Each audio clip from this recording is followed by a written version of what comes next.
Men are suing women who accuse them of harassment. Will it stop others from speaking out? I believe this is an opinion piece, though it isn't labeled as such, but I thought it was interesting to read along with you, and it was kind of a break from the craziness of what's happening on YouTube and the deplatforming and the ay. So let's read about this and talk about the idea. Now, before we start getting into what's going on specifically, I will point out that you may have followed many stories in the past where a woman accuses a man and the man says it's defamation. So I believe there's something going on with Johnny Depp. You can't just accuse somebody without evidence, because if you do, and you can't be proven, then you could be sued. So I think, the question is fair, but I also think it's fair to point out we want to protect all of the innocent, be it the falsely accused or the actual victims. So, let's just jump right in. They say, a series of high-profile defamation cases have been brought against women in response to the outpouring of misconduct allegations in the wake of Me Too. And women's rights activists say they could have a chilling effect on the movement's future.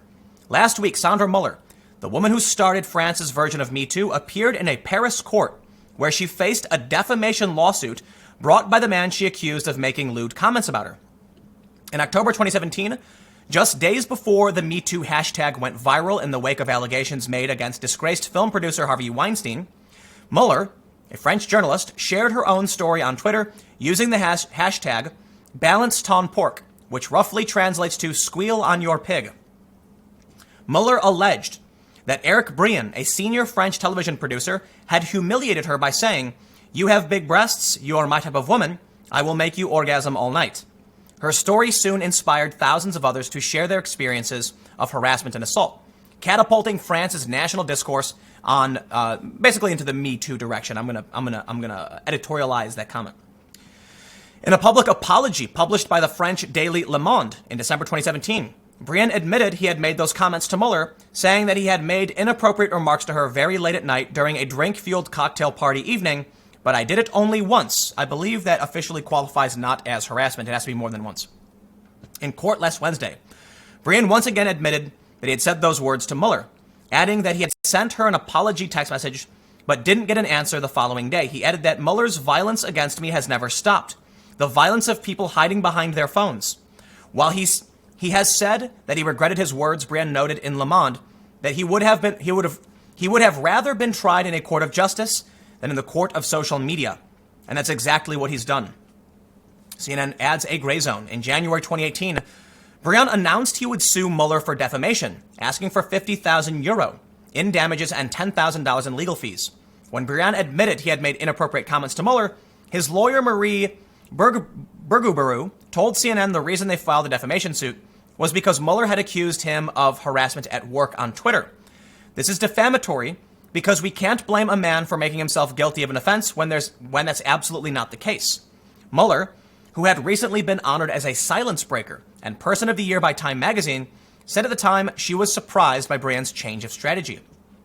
Writing on her Facebook page, she said, "The balance ton porc movement has inspired victims to speak out and has shed light on a real social problem that is still such a taboo. With this summons, however, they want to force me to shut up." Vowing to fight this until the end, Muller said that she had hoped that the trial will be an opportunity to hold a real debate on the ways to combat harassment. But Céline Pic, spokesperson for the French feminist association Osez la Feminisme, Dare Feminism, told CNN that the trial is absurd and one that amplifies a culture in which the courts are trying to make us believe there is a gray zone between harassment and seduction. There is. Full stop. Especially in the United States. I'm not trying to be a dick. Seriously. A man or woman is allowed to flirt and hit on and ask somebody out until they are told to stop. Seriously. When it comes to harassment, if a guy comes up to a woman in the workplace and says something evocative or even offensive, the first response is to say officially, you can't do that anymore, don't do it again. If they continue, you now are in harassment territory. That's the US. This is France, so I understand this difference. But I think it's important to point this out because you have to understand human beings are attracted to each other. Mostly men and women to each other, but often, yes, there's men and men, women and women, etc. Which means, regardless of what the gender is, you will find yourself in a situation where someone will be attracted to you and will act upon it. I personally find that completely okay. Seriously. If there's a woman at the workplace who is wearing beautiful clothing and she's very attractive and a man walks up to her and he says something to her that may be inappropriate, he deserves a warning first. And the reason for this is that some people do like the attention. So we can't do a blanket sweep of you just can't talk about it because human beings behave in certain ways. While I certainly believe there's a line between appropriate and inappropriate, and you could definitely cross a line where you probably shouldn't say something, like talking about her breasts and making her orgasm, I can understand why that's going way too far, but it's still not harassment. He should not have said it, but he deserves a warning. That was inappropriate. Don't say that again.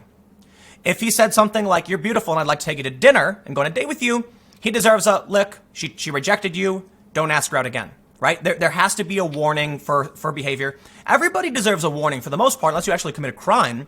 I think then you actually get some punitive response. You'll get arrested. You may get a light sentence. But, unless you're actually breaking the law and doing something egregious, I don't think we should destroy someone's life over this stuff. They say, women already face immense challenges in speaking out against harassment and gender-based violence for several reasons, Peake added, including the fear of losing their job or other forms of retaliation. The threat of defamation only compounds that fear. France's judicial system already doesn't respond to the testimonies of women, Peake said. I think that's absolutely absurd. France is way to the left of the United States. But again, I'm not from there, so I don't know. Adding that even in the wake of Me Too, only a fraction of women who have been raped brought their cases to police. The largest available figures from the French Ministry of Social Affairs, Health and Women's Rights show an average of 84,000 women become victims every year, victims of assault or attempts. Less than 40% of estimated violence cases were registered with police from November 2014 to October 2015, with only 771 people convicted in 2014. There's a problem with how these numbers work in that people often say, if it wasn't reported, how do you know it actually happened? And how many that are claimed were fake? It's hard to know. It's a challenge. French journalist Lauren Bastide and spokesperson for the feminist movement Prenons la Une, let's take the front page, told CNN that societal norms still inform the judicial process in France. Women are asked how they were dressed before the accused gets asked any questions, she said. And I think that's absolutely wrong. Explaining that critics of the feminist movement are dangerously conflating assault with the French tradition of flirting or seduction. Justice is sexist in the image of society, Peake added. She attributes backlash against the Me Too movement to men who are not ready to give up their privileges. Oh, please, let's just stop. That's not an argument. Absolutely not an argument. We want justice. I don't know how the French system works, but we need to protect people from false accusations as well as the victims of actual crimes. It's a challenge, but we must do it. Bastide also said the economic factors play a role in assault cases, with women from working class or poor backgrounds less likely to report their abuser because they can be sued. Fortunately, there are spaces where you can express yourself, but it's extremely paradoxical. Twitter is a wonderful tool, but it is also the most violent tool that can turn against us. This seems to be the sentiment of so many of these people, that words and speech are violence. I'm sorry. Can we just stop now? We can't because these people are nuts. But sure. A precision strike. Brienne, however, seems to believe he is a casualty of the Me Too movement, saying in court last Wednesday that he is a victim of a precision strike by Mueller. In suing her for defamation, Brienne joins a growing list of wealthy men in powerful positions who have taken legal action against their accusers. Last month, Geoffrey Rush was awarded 2.9 million Australian dollars after winning his defamation case against a journalist and Sydney newspaper, the Daily Telegraph. The Australian newspaper reported that Rush had inappropriately touched his King Lear co-star, Erin Jean Norville, on her breasts and back, followed her into a bathroom and sent her an inappropriate text message during the show's production in Sydney. Rush denied all accusations. So we get it. Let's just wrap up because we get it, because they basically go through a bunch of high-profile instances. They show Bill Cosby and Harvey Weinstein, etc. So I kind of want to get their take on the conclusion here. They say, in February, the French prosecutor's office, let's go back a little bit.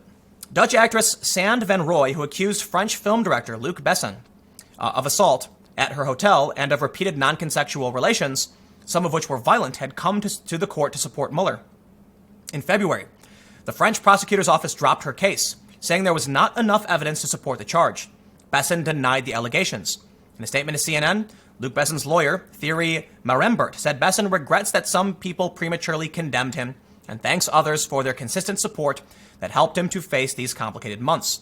Van Rooij told CNN she believes there is a culture everywhere that is nourished by culture, parents, school. One is conditioned to judge women. Women are afraid to speak out, she said, because they know that they can lose everything as I did. But we're stronger than this, and we're going to keep fighting. So they don't really answer their own question they ask. But I will say, if you lie about someone, you will be sued. So it's not surprising that we're seeing this story of many instances where people are filing suits against those who have accused them when they allege it was false. They go on to say that people from underprivileged backgrounds are less likely to report the assault because they can't handle a lawsuit. I would also contend that individuals who are falsely accused don't have the ability to fight back to defend themselves. It is a complicated process. How we protect the innocent is a challenge we're trying to overcome. We're doing a pretty good job. Not perfect, we can do better, but let's recognize that. I'm going to leave it there. Thanks for hanging out. Stick around. More videos to come tomorrow at 10 a.m. on this channel. For those in the podcast, every day starting at actually about 6:30 p.m. I get it up around that time. Thanks for hanging out. I will see you all next time.